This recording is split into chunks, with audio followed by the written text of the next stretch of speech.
Or maybe that's what I am banging on is 4 instead of 8. I don't know. Instead of 8, yeah. Your V8's only working on half the cylinders. Well, here we are on the end of the month for Friday. What does Liz say? Hey, guys. Hey, guy. A little bit higher, Bill. There it is right there on the bottom of the screen. Well, I'm going to get you guys rolling, and Kevin should be happy. He got his own cards printed out or clicked out this time, right? Did you pick out your leather? No, I did not. I rely on you people for that. Are you going to be moody about it? Are you all teed up? You know, I ready just to roll? haven't made up my mind. I'm Okay. trying to do this without Liz here. Having somebody to make fun of is just hard. Yeah. Well, Denny's sitting close, so he can take all that heat, and I'm sure he's pretty good at giving it back. So I gave you 2 different weights there.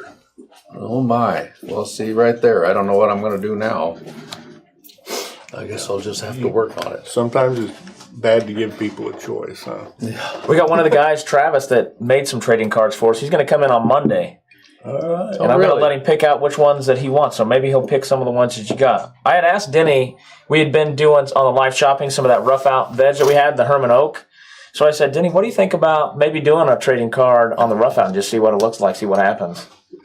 So he said, okay. He took the challenge. I did one yesterday, and I'm going to do another one today. All right. Well, You know how ready I am for this? how ready? I'm not. Oh, How much time I've put into this? 3 minutes. A little less, perhaps. But so anyway, I don't know what I'm going to do. I haven't really thought it out clearly. Well, it's time. All right. Let her rip. Time to get clear. Well, are you clear about what you're going to do? Yeah, these are, Oh, that's on all our tuner. That's the our fuzzy turner, stuff. Yeah. Our turner, we split a lot of vegetable tan leather and end up with a whole lot of splits. Boy, we do. And I'm going to show you guys the splits are more than usable. Oh, well. More than usable. I mean, I don't know if you can see this one, but can you show the overhead? I sure can. I can hit that button right there. Oh, there you go. Yeah. That's really nice, Denny. And that's rough out leather, and it looks good. I'm not the first one to tool rough out leather either, by the way. No, you're not. But, it's still kind of a thing it's not really common out here. I know some people kind of turn up their nose at rough out, think it's not a very pretty leather, and it's not slick and beautiful, but it looks nice after it's rough tooled. and beautiful. Yeah, there's a lot of cowboys like rough out leather. I mean, that's kind of a big thing for them. How do you right sharpen your swivel knife? How do I sharpen it? With a strop that I forgot to That's bring all right. in. How about you? You talk about those splits. We talked about it a little bit yesterday, Kevin, about they're still Herman Oak splits, so the quality is still really there in the tight grain of the leather. What else could you use with it? Well, quite honestly, we sell them by the pallet to some folks that make exotic belts. They make really high-end exotic belts. And so they'll take these Herman Oak splits and strip them up, and they'll put a layer of American alligator or something of that nature over the top. They'll perhaps stitch down the edges. They almost always do that. But because the Herman Oak is what it is, it allows them to bevel the edges of that strip really nice, either with a bell knife skiver or with a French edger, or however they're going to do it. And that just leaves you this nice domed exotic belt that's worth a lot of money. One of the guys sent me one of those as a gift. I wear that thing once a week at least, and man, that's just nice. Wow. It's flat nice. But you're right, Tony. The leather quality is the same. It just doesn't have that. Thank you. It doesn't have that top grain on it. That's big enough to sharpen a machete on. When the first saddle maker that I went to work for in about 1982 or 83, he had a one-person saddle shop there in Grand Junction, Colorado, and I worked for him for a couple of months, and he was going to go out of town, and he showed me how to make saddlebags. He had one saddlebag pattern that he showed me, and he had bought a pallet of Herman Oak splits. Really? And he said, while I'm gone out of town, he said, you just make saddlebags. You know, if there's no one in here, you just make saddlebags. Yeah. So I probably made 25 or 30 pair of saddlebags out of that stuff. And they were really nice, you know. At first I thought these things are going to look crummy, but I got them all together and boy, they look good. And they're firm, you know. The quality of the end product can be quite good. Mm-hmm. Can I borrow the water? I'll give it back to you when I'm done. I don't want any water that you borrow back. Okay. Well, I am really just not sure about this. It's been many a moon since I've tried to do this. I guess you aren't going to tell us what you're trying to do till after. Oh, I'm sure it'll be quite obvious in short notice. I'm just not sure how to go about doing what I want to do. You ever do that? Yeah, about every time I start something. Well, I was thinking about tooling a mushroom. And, I tried to find some last weekend. And we found a few, but boy, and the ones we did find were sticking straight up and easy to see. And it was all right, but we didn't find enough of them to spit at. I've never had any luck looking for morel mushrooms myself. Well, we found, enough to eat, which was pretty good. I just can't see them. I went with my brother-in-law one time, and he was finding mushrooms, and I was not. And he came over and walked with me for a minute. Picked all the ones you missed? Yeah, well, I said, I just can't find any, Jimmy. And he said, well, look at that one right there. And I looked and I looked and I looked and I still couldn't see it. But finally, hiding in the leaves there, yeah, I did see it. Well, they were out there. They just weren't where I was. We were pretty far out, down in a holler. And of course, it's got to rain on you when you're out there. Anybody that hunts mushrooms know you gotta get rained on. So anyway, I don't know if I made a good choice as to doing this or not. But we have to live with the choices we make, Kevin. I rely on you for that wit and wisdom that you are so famous for. Oh well. I'll make something work. I'll be glad when Liz and Chris get back from their happy little vacation, I'll tell you. Why, so we can blame them for everything again? No, I'm tired of having to work. I'd just soon they had to do stuff. Seems like when they're gone, I got to do more stuff. It's not that I mind doing stuff. But you don't want to do all the stuff. Yeah. I thought about taking my stupid dog out when we went mushroom hunting, but the more I thought about it, I just didn't figure that'd be too bright. I mean, it's not that I couldn't live without the dog, because I can, but my wife would have a hard time, and she's kind of attached to the one that's really stupid. I don't get that. Maybe she feels sorry for it. I don't know, somebody rang the doorbell this morning. Oh my gosh, you'd have thought that Armageddon was here. And the dogs will not hurt a fly. They just won't. Wouldn't bite, wouldn't do nothing like that, because they're really, and one of them don't even hardly bark. He's gotten the hang of things pretty good. But the other one feels like she was born to bark. Maybe she was, now that I think about it.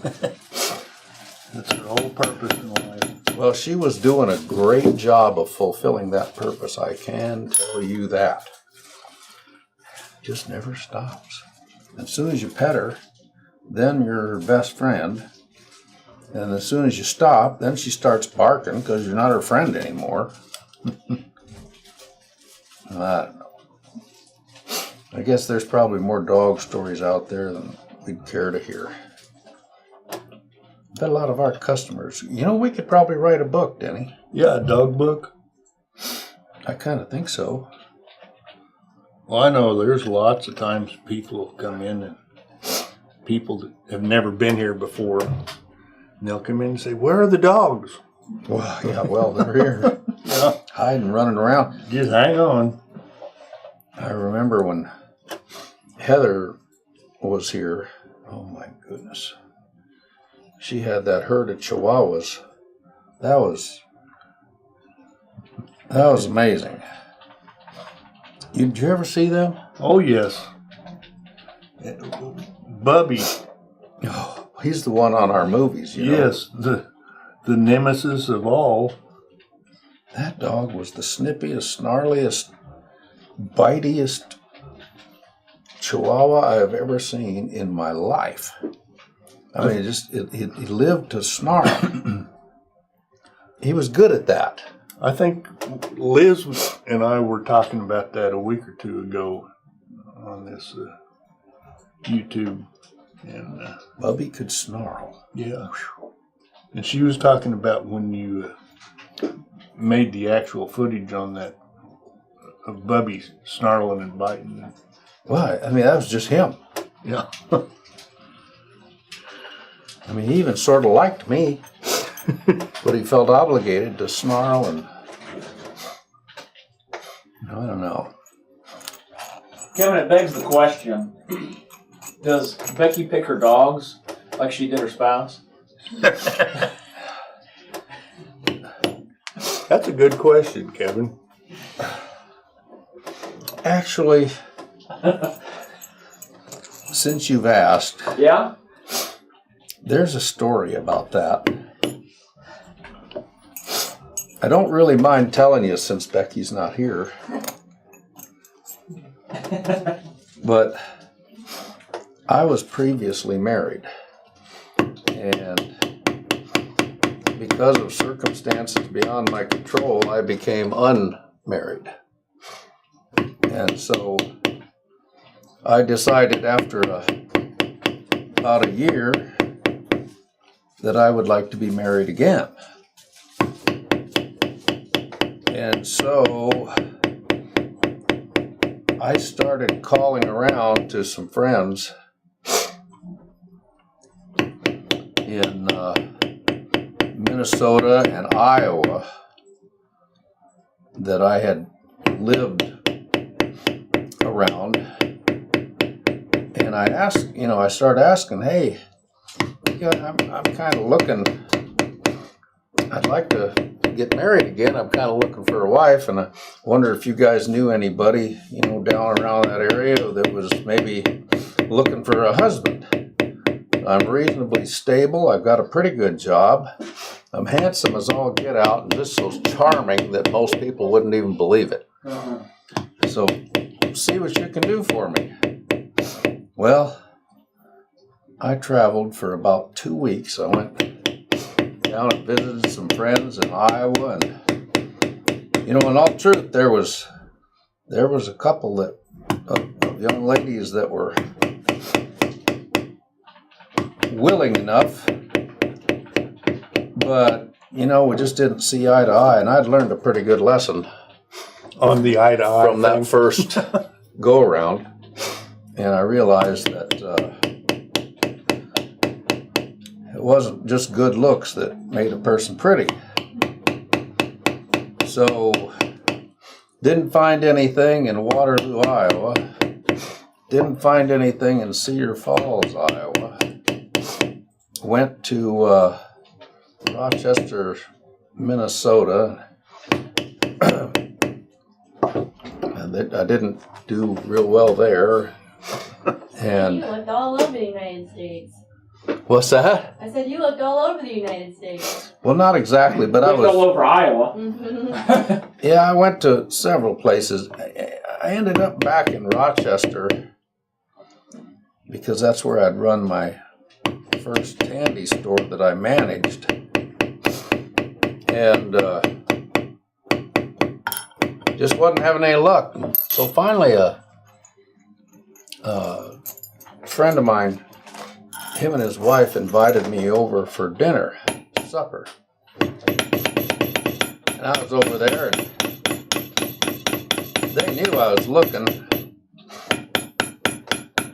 And finally, the lady, she said, "You know, Kevin, there's somebody in our church that I think you'd really like. You know, she's a little dingy, but boy, she is really nice, and you'd like her a lot." And her husband said, no, you can't do that because she is going through a divorce, and her divorce is not final. I said, oh, okay, never mind. We had a lovely dinner, and that was it for me. I went back home. I went to Fargo, North Dakota, and just stayed and suffered in silence pretty much. And then a couple months later, I got a call from that lady. She said, The one Kevin, who was in the midst of a divorce? no, I got a call Your from the friend. lady that said she knew this person that she thought I would like. And she said, Kevin, you remember that lady I told you about, the one I said was a little dingy that you'd really like? I said, yeah. I said, well, her divorce is finalized now. I said, well, how about that? I said, why don't you give me your phone number? And so she did. And I just hung up and called her. I said, hi. My name's Kevin. And Linda Kearns thought I ought to give you a call and just say hello. And this person was pretty amazed to get a call out of the blue, and I told her right up front, I said, I'm just kind of scouting around trying to find somebody that could put up with me and I could put up with. Well, she had just gone through this nasty divorce, and she was not interested. Well, come to find out later, she had a friend staying with her from Chicago, was down in Rochester for medical treatment at the Mayo Clinic. We talked for an hour on the phone. And after we hung up, she told her friend, she says, I'm never going to talk to that guy again. And her friend said, why? What happened? What's wrong? She said, I'll be married within 6 months. And that was July. We got married on December 26th. She was about right. But I tell you what, I got the better end of that deal. Boy, I can say that in all truth and honesty. Man. The only thing bad, she can't spell. She couldn't spell worth a flip. Kind of bothered me. Yeah. Does she like going to Toussaint? Is she what? I guess, does she like going to Toussaint or possibly Tucson or Tuscan? Yeah, she liked all that stuff. We try to spell Tucson all sorts of different ways. I noticed that. Maybe one year we'll get it right. I think we've made it into a thing where we can't ever spell it right. We'll just see if you can catch it every year. Oh, Okay. I'll catch it. I'll guarantee that. Hey, we got Joshua Armstrong asking a question while you guys are tapping away. This is harder than I thought it was going to be. I think you're doing a fine job, though. Joshua says, I got a question about wet molding. Yeah. I made a mold out of a 2x8 for a small bowl. Yep. I submerged the leather in a bucket of water and put it straight in the mold and left it. Came back the next morning and it had pin-sized mildew spots starting could possibly be mildew or maybe something else. How do I prevent the mildew from developing? Okay. Would you like to tell him? Yes. Yes. What I'm thinking you've got, Joshua, is not mildew. I think they're probably metal dust spots. Well, that's possible. I would say it is, but because I've run into that same problem myself. After the leather dries, after you've done everything you're going to do to it, before you dye it or do any kind of a finish on it, put some oxalic acid on it. Use that, and I bet you those spots will clear right up. They may. What are you thinking, Kevin? Oh, that could very well be it, because a lot of people don't realize that a tannery, metal shavings, I don't know why, but metal shavings are an issue. And you can't see them. Yeah. That's the problem. They can be in the leather and you can't see them. Well, they're just like dust particles. It's a dust particle of metal. And the only way they'll show up is if you get the leather really wet and then you leave it wet too long. Mm-hmm. And that could be the other thing. If you soaked your leather in a bucket and then you put it right into a mold, there's a good chance you got it too wet. I don't know for sure, but if you got it really soaked like that and you left it in the mold, it can develop mildew spots. Not that it necessarily is the case in what you've got there, but that can happen. Yeah, I wouldn't think you would see them overnight, though. That's pretty just my soon. thought. Yeah, that's pretty soon to show up. But what you were saying about getting the leather too wet, that brings to mind something else. When you're wet molding something, you just want to get enough moisture into the leather to make it feel and act like clay. Yeah, that's the whole trick. Yeah, if you just saturate it, you can shape it all you want to, but it's going to swell back out. It'll just float back out to its natural shape. But just get it where it's shapeable, you know. But if you get it too wet, let it dry back out to that consistency. Yeah, that's a good point, because it's not only in wet molding, but it is a popular misconception with wet molding. People do think they have to just soak that stuff. And it's really not true. Yeah. It needs to be, like Denny said, like clay, so that you can move it around and change that shape. You can dip it in a bucket of water. It'll certainly mold. It'll mold, but if you use a wooden mold like Joshua, like you're doing, you definitely need to let it stay in there till it dries back out enough where it will keep that shape. Yeah.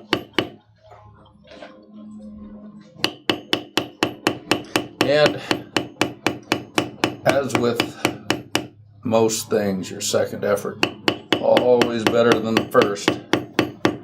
True. Sometimes the third effort's even better than that. Yeah. I used to be of the opinion that if I didn't do something 3 times, I couldn't do it right.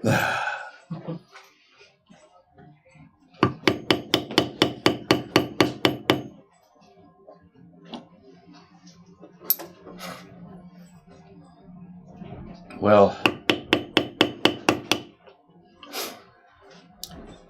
I hope this begins to resemble a mushroom.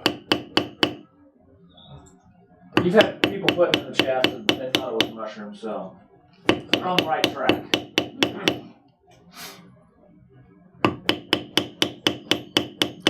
Well, I thought about bringing my iPad in here because I got some pictures of mushrooms, just to prove that I really do know what they look like. But I really wasn't sure about trying to put a picture on a piece of leather of a mushroom. Seemed like it ought to have something more on it than just a stupid mushroom. Seemed like it ought to have a little tree branch or something. But anyway. That'd be a low-hanging branch. Yeah, it could have been. Danny, can I see your wing dividers over there? You certainly can. I know people have told me in the chats that I'm not capable of holding your tools, but You are. I know. I sure wish I would have brought a dead weight. Dead weight? Dead, sort of like myself. Oh. Dead weight, you know. I'm just off screen, Denny. It's okay. I was going to say, you got Tony sitting right there. Yeah. But that would be inaccurate, though. He's not dead weight. No, I move around. Would you like me to go get you one? No. You know what the best thing about not using a dead weight is, Denny? What's that? You don't get in the way of any of the shots with it. Oh, is that right? Yeah. Well, I'm about past the point of no return anyway, so Well, just chase it around the table. You'll. that's what I'm doing.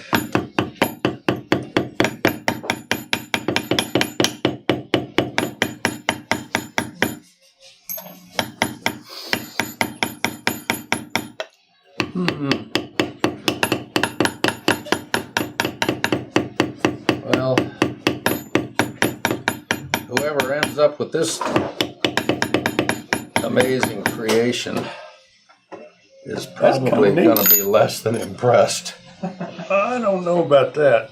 Yeah, but it looks pretty good.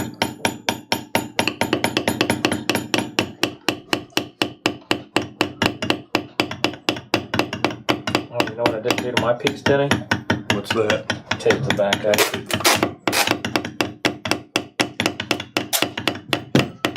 I haven't done one yet.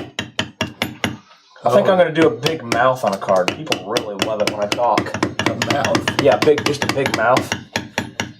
Be good. Yeah. You know, you're just kind of asking for it, aren't you? Oh, I don't have to ask for it. It's freely given, whether I ask for it or not, Kevin. I know you hang out in the YouTube comments every now and then. Make sure we're answering questions properly. I was going to ask you if you'd answered them recently because there's a bunch of questions. There is, man. We have like 41,000 subscribers. It's hard to keep up with all of them. Yeah. I sure do appreciate all you guys that are kind and nice out there, by the way. And for you guys that aren't kind and nice, well, we appreciate you too. Just wish you were kinder and nicer. Yeah, kindness and niceness kind of Goes on. goes a little bit further. Goes a little bit further sometimes. I've heard. Well, you've heard correct.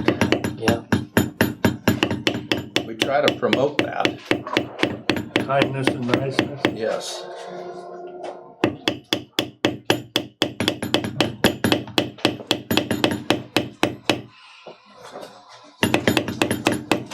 You know, now I know why people say morel mushrooms look like a brain. They kind of do.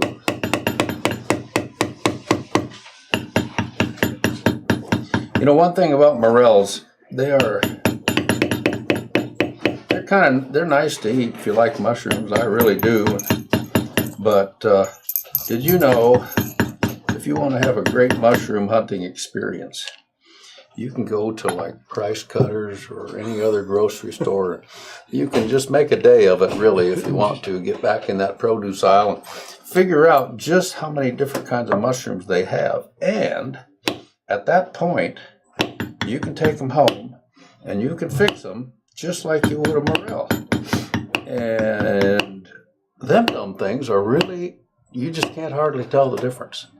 If you put a little flour in one of those quart Ziploc bags or something, and then you sprinkle in some garlic salt and a little bit of red pepper, and then you take those, they're already pre-sliced, by the way. You can get them really? pre-sliced, or if you really wish the whole experience, you can buy the big round ones, kinda, and you can cut them up yourself and put them in that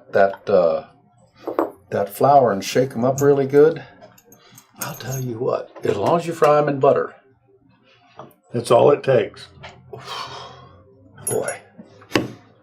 And, you know, anymore, if you're a little short on gas in the truck, I paid $60 just to fill my truck up, and it wasn't even empty. So it's hard to get $60 worth of mushrooms out of the woods on a trip. Yeah. Matter of fact, it's damn near impossible. I was Especially if you're low on gas, you might not make it to the woods. I was talking to Rusty yesterday about his trip that he just came back from. And he said, of course, his truck is diesel, and he was pulling a big trailer, a big RV. He said he spent, and I'm not sure, he went to South Carolina, It was someplace like that. but he said he spent $900 in fuel My going and coming. goodness. I could think of other things I'd like to do. Well, that's exactly what he said after the fact. That is horrendous.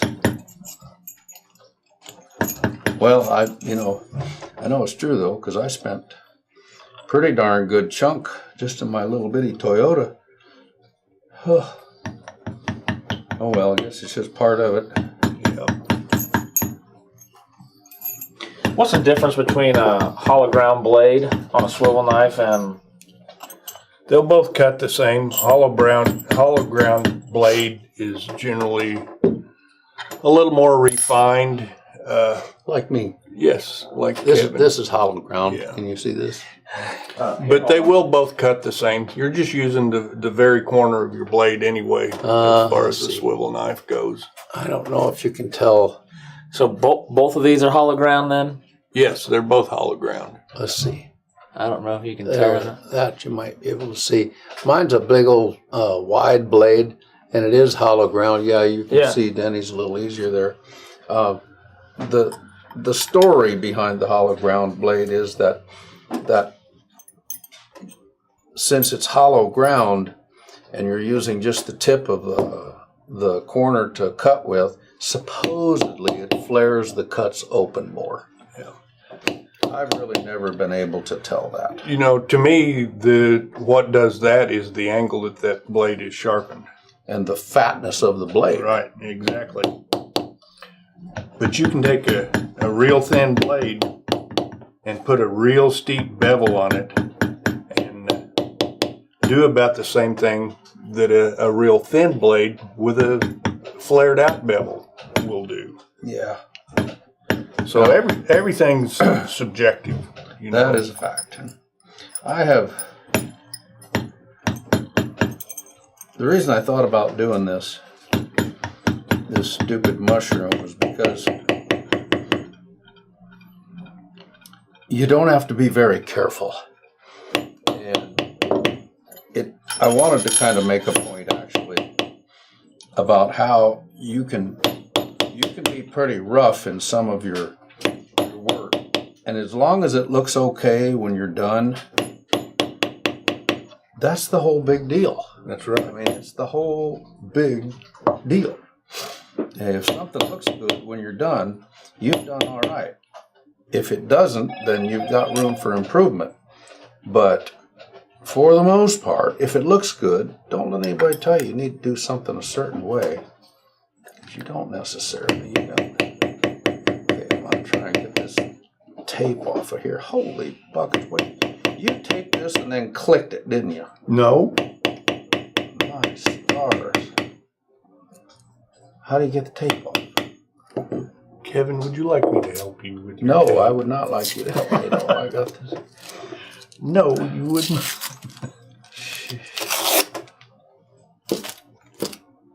Okay.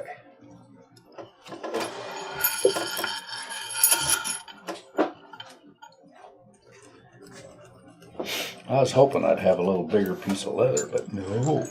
Don't do all that yet, Kevin. Let me show what you're doing there. I gotta adjust though. Yeah, rehydrate there. Man. You know, somebody was saying on the Facebook marketplaces, Kevin, that Morels are like $45 to $60 a pound right now. Good grief. So you should be able to get some gas in your truck if you're out hunting. Well, maybe. If you don't eat up all the profit. Right? It's real hard to emboss something that's... You'll hand me the water, Denny. You want to borrow this water? I don't care which one it is. I'll pour it, I'll spray it.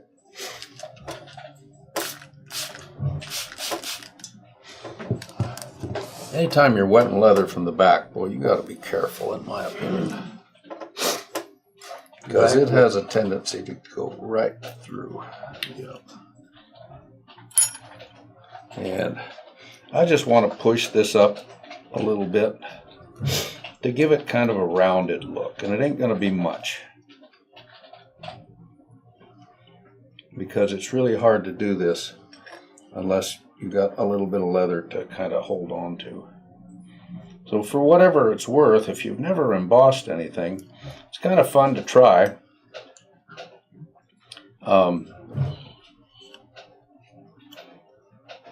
Believe it or not, you don't have to have stuff behind it in order for it to keep its shape.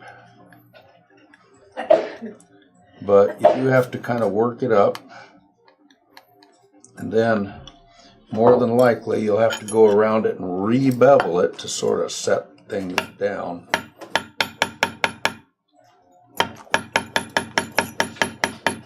And you can see how it's kind of taken a rounded up, well, hopefully you can see, it's taking a rounded up look about it.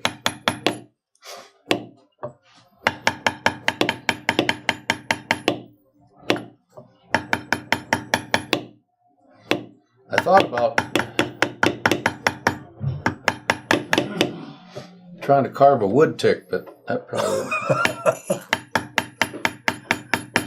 Oh, Kevin. That would have probably been harder to guess. Well, yeah, the darn things are so flat they don't have much profile, you know. Be hard to emboss one. Yeah, A flat, it would be easy actually. maybe just Draw it on there and take the seat or hit it and put a few legs on it, I guess. So anyway, okay. Well, it kind of looks like a mushroom, doesn't it? Looks a lot like one, Kevin. I don't know if it does or not, but it looks something like one. Show it to that camera over there. Huh? Show it to that camera over there. Oh, I can't. Oops. There you are. That looks Bring it like back a to you just a little mushroom. bit. So, anyway, woohoo. It's hard to get used to going backwards. Yeah. You know, so it does kind of look like a mushroom. I thought about trying to do something else on there too, but I don't know what it'd be. There was a dancer that was really good at going backwards. Michael Jackson. Did you ever perfect the moonwalk, Kevin? No, I was not good at that. No? Did you give it the old college try, though? Not really. Guess that's a no as well.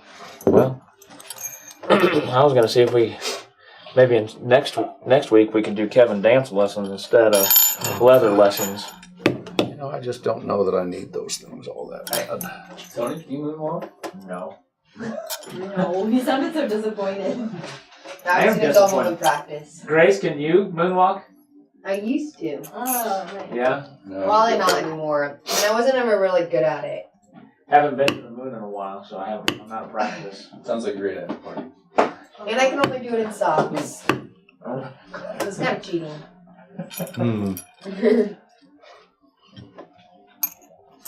If it was, say, okay, so we're still, in the chat, we're still some on the mold issue. Say that it was mold and not metal flakes. Is there a Oxalic way? acid still. Oxalic acid is what you need to go over it with.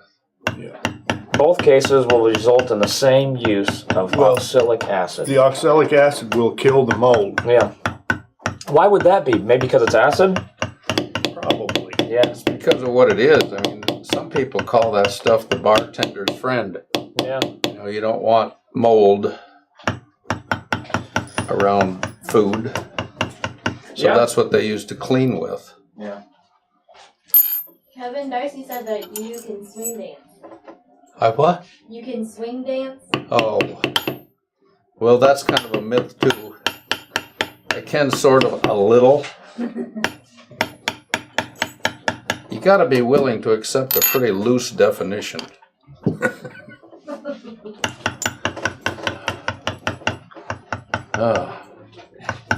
That was one part of the efforts that I made to keep that first marriage going, was learning how to do, what was it they called that? The disco. Oh, disco? Oh, yeah. Disco dancing? Oh man, my wife, she loved to do that, and you know what? I'm not a dancer. Not too much disco dancing up there in Iowa, huh? Well, yeah, everybody liked it there. I mean, most people did. It was a thing, and I went and took lessons and kind of forgot everything I learned as fast as I could. Yeah.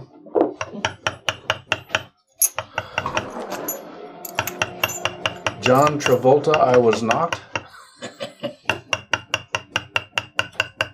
Or anybody else for that matter.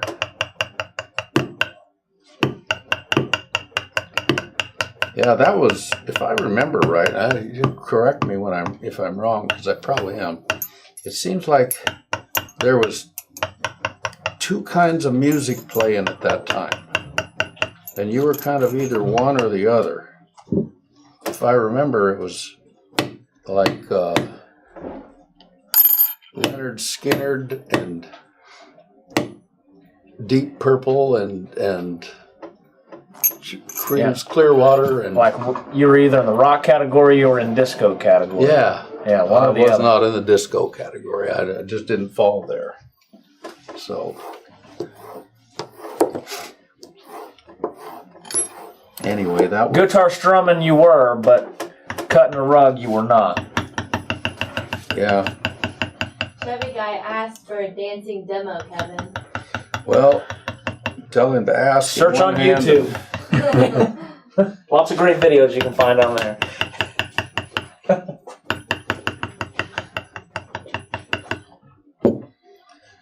I wish I could help him, but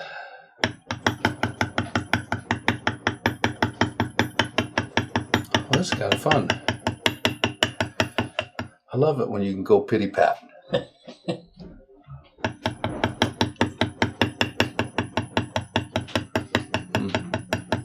I'm just filling up time here, Denny, waiting for you to get done. Well, I'm just about there.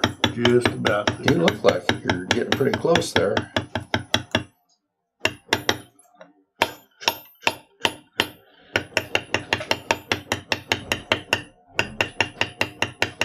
I just wanted a little texture in my background here. That makes all the difference in the world, I think. Well, it can. We have Kells that has a question. Recently, I was given a small beveler and noticed that a part of the toe of the beveler is chipped off. Should I keep it or buy a new one? Well, you want to go ahead or you want me to? You go for it, Kevin. I'd keep it. I really didn't throw away any tools, especially if it would do something that I liked what it did. You know, if the chip is not far enough up on the tool, then I wouldn't worry about it. But if it is too far up on the tool, then you might want to just get an additional tool, because otherwise you got to just buff that off, buff the chrome off, because that's what's chipped, no doubt, is the chrome. And once you do that, then you got to keep keep a watch on the tool, because it'll rust about as fast as you can think. Just keep polishing it. Use it. Don't give it time to rust. Yeah, there you go. But I always had several tools like that. I was never so aggravated when one of my favorite bevelers got a chip on it. And then I realized, well, that chip really didn't matter all that much. Of course, then some of them, you know, it does matter, and you got to do something about it.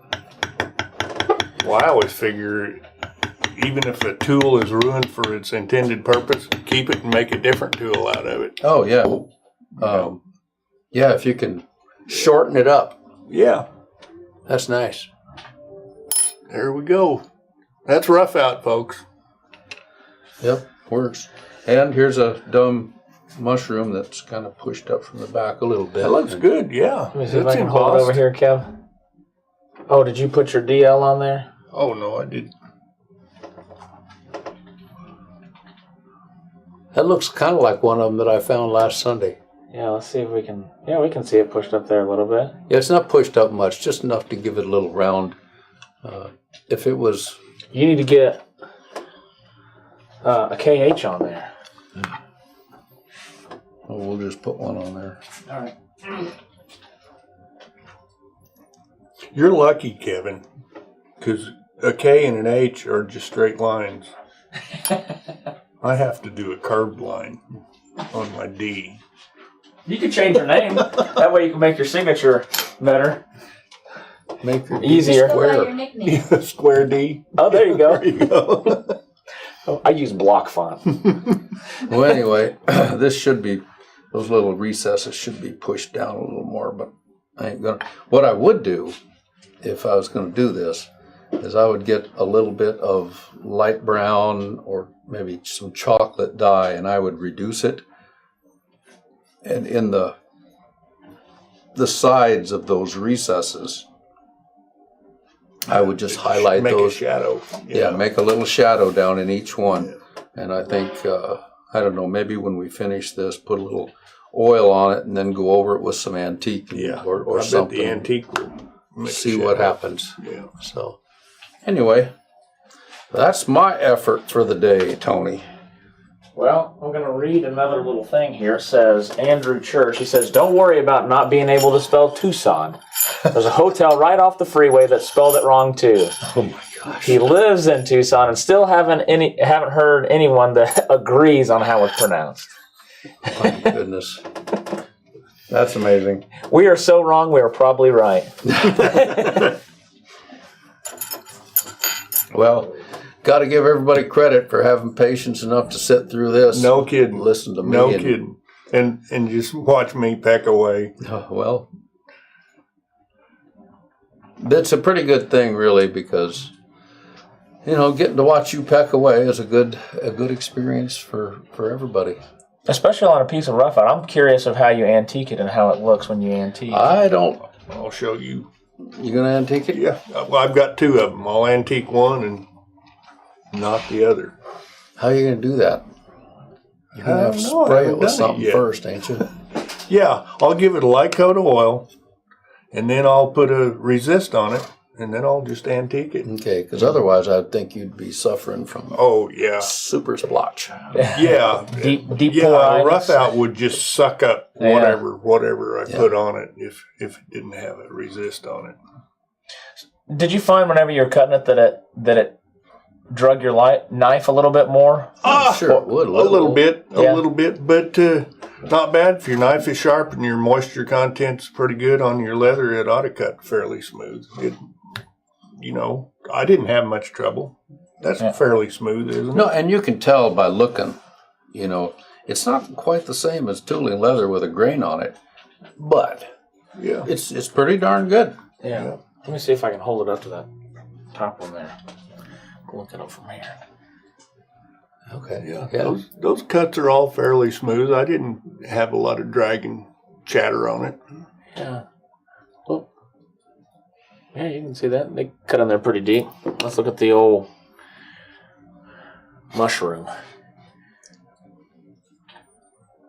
Yeah, the mushrooming is refined as Denny's floral here. You can kind of see it puckered up there with that. Yeah. All right. Well, anyway, Is that what we're calling it for? I wish I had more, but some days you got it and some days you don't. I thought we had good conversation. Well, it's always good conversation. You found there was a guy on Facebook that he needs a tooling partner. Thought it looked a lot more fun whenever you're tooling with somebody else. It is. I remember when I first started, you were the only one that did any leather carving around here when I first came in. And Liz said, "Oh, goody, Kevin's got a carving buddy." Oh. Yeah, But this is about the first time we've gotten together and done any carving together. Years later now, we do it once a month. Yeah. Yeah. So, anyway. All right, if you guys want to hang out a little bit longer, we'll be on Twitch for a little bit of an after party. I know Kevin's got lunch plans. I got stuff I got to do. Yeah. So we'll be on there for a little if you want to. Next week, what are we starting next week? Liz will be back, I do know that. Oh, heavens to goodness. I'm glad of that. And Yeah, thanks you'll to be all off the you hook guys for a couple watching weeks. out there. Yeah. It was a good time. Especially for your We're gonna kind do a input. Mexican- We appreciate that. A Mexican round braid Man, with that Spencer is, When is that next week? on Wednesday, and then on Friday we're gonna start. Unless we decide something different, we're gonna start on those classic bag patterns: the Lillian, the Alice. can you do the Mexican round braid, Denny? I have before, if I have a set of instructions. If I can do it once, I can do it again if I do it in short succession. Yeah, that's my problem. But- It's like even a 4-strand bolo. Yeah. It takes me 20 minutes to figure out how to get it going, and then I'm good. Yeah. And that round braid I've only done like once. Well, me too. And it came But out fine. Yeah, and after I got it done, I thought, well, dadgum, that's an awful lot of instructions for that because it's just a weave. Yeah. But if you don't follow those instructions, you can't do it. No, it don't work well at Yeah. all. And it don't take nothing to make it look bad. That's right. One under instead of an over. That's it. Yep. Yeah. But it's not hard. Are you gonna sit in? You just have to persevere, and if you don't like to follow instructions, don't try it. You gonna sit in with us on Wednesday then? Yeah, I can You, do Liz, that. and I can you, do Liz, and that. Spencer, and then we'll have you and Liz starting on those bags, unless we decide on something different. Yeah. Twitch is another streaming service that we use. Twitch.com. If you want to go on there, we just hang out for a little bit longer and goof off. So have a great weekend and a great rest of your Friday. Yeah. Thanks, folks. Again, thanks everybody.